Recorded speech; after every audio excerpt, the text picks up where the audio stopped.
Teksa vijojnë rreshjet e shiut, bilanci i përmbytjeve në Fier po thellohet me 10 hektar tokë bujqësore në ujë dhe shtëpi të përmbytura. Në Ferras, Qerven dhe Kashisht janë përmbytur nga dalja e lumit Vjosa mbi 30 banesa. Një familje në Qerven është evakuuar nga autoritetet e emergjencave civile prej mbrëmjes së të enjtës. Niveli i Vjosës po bie, por sipas të dhënave nga shtabi i emergjencave në prefekturën e Fierit, situata vazhdon të jetë e rënduar për shkak të rreshjeve të dendura në jug të vendit. Në Kaum dhe Suk, lumi Seman ka përmbytur toka bujqësore, deri tani nuk ka raportime për banesa të rrezikuara nga ky lum. Ndërkohë në Fier dhe fshatra ka mungesë furnizimi me ujë, si pasojë e stakimit të pompave në Kafaraj. Jemi këtu në urën e Folit, ku nga mbrëm situata është përkeqësuar për shkak të daljes nga shtrati të lumit Vjos. Kemi komunikuar me autoritetet lokale dhe sipas kryeut të njësisë administrative në Hosel, ja rreth 10 shtëpi të dëmtuara, nuk ka dëme në jep ose në bakti, por vetëm në bazë ushqimore, ndërkohë që situata është në kontroll.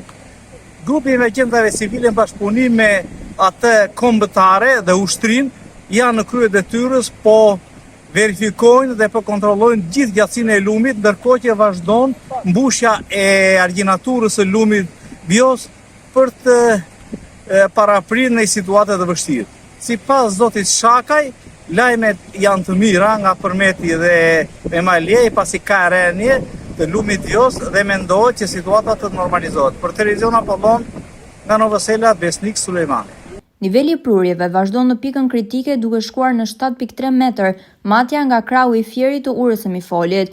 Lumi Vjos ka dalje nga shtrati në fshatin Kashisht Qerven Ferras, por brenda argjinaturave.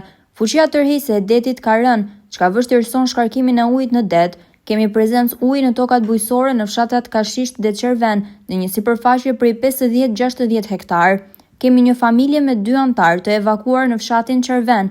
Kemi prezencë ujë në oborret e 30 ndërtesave në fshatin Kashisht, Qerven dhe Ferras, banesa që ndodhen brenda argjinaturës. Simas paraprake ka stakime të pompave në stacionin e ujit të pishëm në Kafaraj, nga ku bëhet furnizimi me ujë i qytetit të Fierit. Ka prurje të larta edhe në lumin Seman, i cili në fshatin Kaum ka dal nga shtrati por brenda argjinaturave. Në këtë zonë nuk ka banesa të rrezikuara. Jemi këtu në fshatin Ferras, buz lumit Vjos, i cili është nga më të rrezikuar për shkak të përmbytjeve.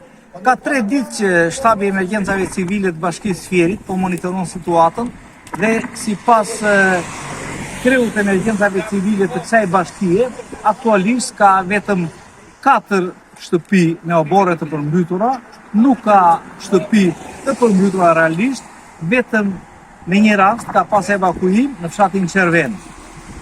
Sipas zotit Nasib Bani, kreu i emergjencave civile të Bashkisë së Fierit, situata është në kontroll të plotë dhe po monitorohet dëmet që janë krijuar gjatë kësaj përmbytje. Për televizion Apollon nga Ferrasi, Besnik Sulejmani. Lajmërua mbrëm bashkia që për mbrëm. Edhe mbrëm na i në orën 5, na thanë keni kujdes se kemi ndonjë internatë pa gjumë. Deri në 4:30. Edhe për gjatë na kanë ndihmuar shumë fare se ma tha një herë na vinte deri në tavan. Ujt. Ose si vjet, shqyrën e Zotit kemi shpëtuar. Edhe i fali Zotit, edhe rroft shteti që na i beri.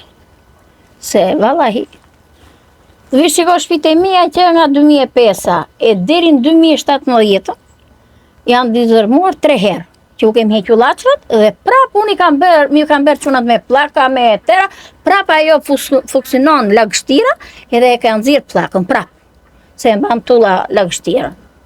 Po si vjet në nderoj Zoti. Në nderoj shteti ratë pa, pasaj në nderoj dhe Zoti që që na beri argjinaturën. E kjo unë tani do i futesh djalit tim direkt e brenda, po mos të kishte e mpushu. Ka hedhë hajtë një që s'ka ku të vej me po ben 30 vjetë në emigrim, tëra likti hodhi këtu, që mbajti dhe. Ne jemi mësuar njëherë me këto shirat, me këto lumenjt, s'na bërë për shtypi farë. Erdhen pati ka dishmëri. Erdi policia në mbrëm, erdi ushtria, ata forcat e shpëtimit, nga dishmëri. Po dhe frika s'djet, frika është frikë.